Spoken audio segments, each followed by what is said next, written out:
সম্পূর্ণ নিরামিষ রেসিপি বানিয়েছি। আগের দিন রাত্রে খেসারির ডাল ভিজিয়ে রেখেছিলাম। যে কোনো ডাল দিয়ে এটা বানাতে পারেন। তার মধ্যে আদা, লবণ, কাঁচা লঙ্কা দিয়ে আমি পেস্ট বানিয়ে নিয়ে একটা বাটির মধ্যে ঢেলে নিয়েছি।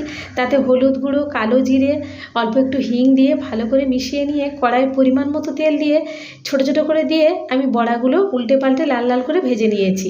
কড়াইয়ে তেল দিয়ে 100 গ্রাম পাঁপড় নিয়েছি। পাঁপড়গুলো আমি তেলের মধ্যে দিয়ে ভেজে নিয়ে আগে থেকে কেটে রাখা আলুর টুকরোগুলোও ভেজে নিয়েছি।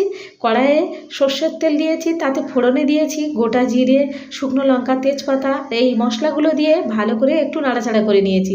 তাতে দিয়েছি কাঁচা লঙ্কা আর পোস্ত বাটা, ভেজে রাখা আলুর টুকরোটা দিয়ে ভালো করে কষিয়ে পরিমাণ মতো জল দিয়ে ঢাকা দিয়ে হতে দেব। ঢাকনা খুলে সব শেষে গরম মশলা গুঁড়োটা দিয়ে দিয়েছি। ভেজে রাখা বড়া আর পাঁপড়টা দিয়ে নাড়াচাড়া করে নামিয়ে নেব। ব্যাস, রেডি হয়ে গেছে পাঁপড় পোস্ত।